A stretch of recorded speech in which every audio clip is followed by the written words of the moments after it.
Hey guys, a few weeks back I was talking to my good friend Jaron Lamson, and he was working on some project using this artwork here that Simon Walker worked on, and Jaron was working on a website for it. And jury's still out as to whether Jaron and Simon are actually two separate people or if they're one single mega person. But that's kind of besides the point. So yeah, he was working on this project and had a couple questions regarding saving out artwork like this for the web via PNG.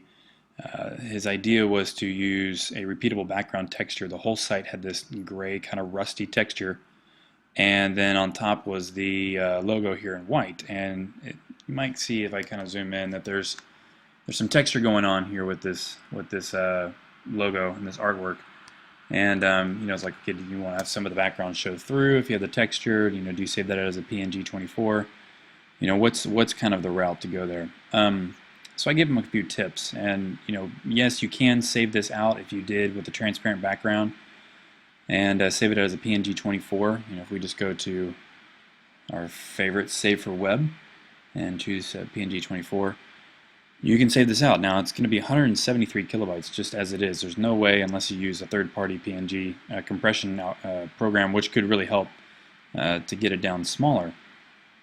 Or you could do a PNG-8, which is essentially, obviously still using PNG algorithm for compression, but you're not going to have the alpha channel. You're going to be in an 8-bit fashion here, and so you're going to be limited to maximum 256 colors.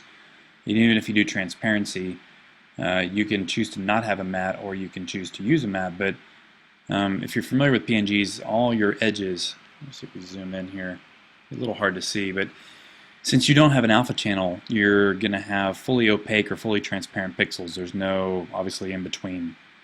So your edges here are going to be fairly unrefined, and they're going to be fairly jagged.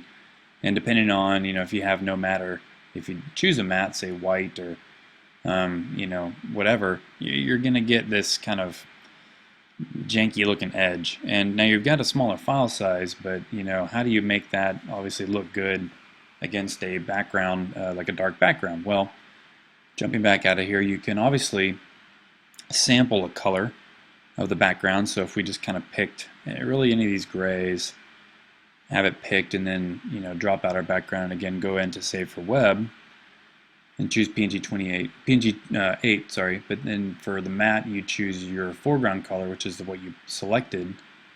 You're going to get essentially that dark gray is going to be added as a matte around all of the edges here where there are some transparent pixels, and it's going to basically drop that color behind those, mash them together, and now those are fully opaque pixels. And if you were to save this out, you're down again to 65K. Save this out and drop it against that background, it's going to look pretty good. That color against that texture is really going to be almost indiscernible. So, that's actually definitely a good route to go. And again, you could come in and crop in on this artwork and save probably 1 or 2 kilobytes there as well, just to kind of get this optimized. So that's definitely a route to go, but as I was talking to him, I shared a technique that I use that, in this case, going the route that I just showed with the matte is probably the best choice. But if you had and the reason it's the best choice is because your background's fairly simple. Obviously, you can essentially pick one gray color as your matte, and it's going to blend in well enough with the background. But if you had a more complex background, say, something like this where you have a gradient, I just turn on this layer here, it's harder to pick a color because do you pick the blue? Do you pick this kind of reddish color? Do you pick a purple? And if you were to choose that as your matte, now as this artwork, if you were to choose the red, as it extends up to the top, you're going to see a little bit of red ghosting around the edges because that matte's been applied throughout. Now the inverse would be true is if you chose blue, the same thing would be the problem at the bottom. So you might say, okay, well, let me pick a middle color. Maybe that'll mask it. And I tried it, and it actually does a decent job. Sometimes you can get away with kind of picking, the best middle ground color and going that route. But if you've got artwork here, as I do, that actually has that texture is knocked out, so all of these little holes and everything Now when you add that matte, the matte's going to fill in all these little interior holes as well, whereas on the one that was just showing, it was actually a solid color with a texture on top, which is a nice little trick. Instead of knocking the holes in the art, you actually just apply texture on top and it looks like it's been knocked out.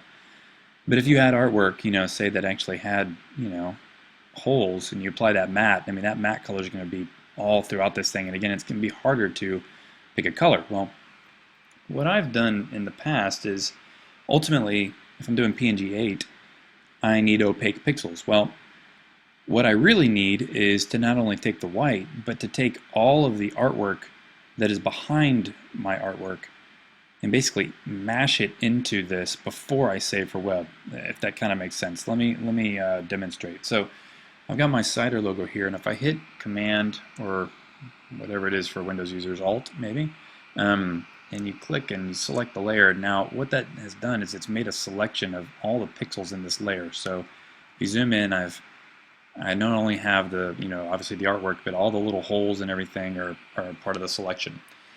And I go to my background layer, let me zoom back out, and I want to make several duplicates of my background layer of just the artwork that this top layer is overlapping.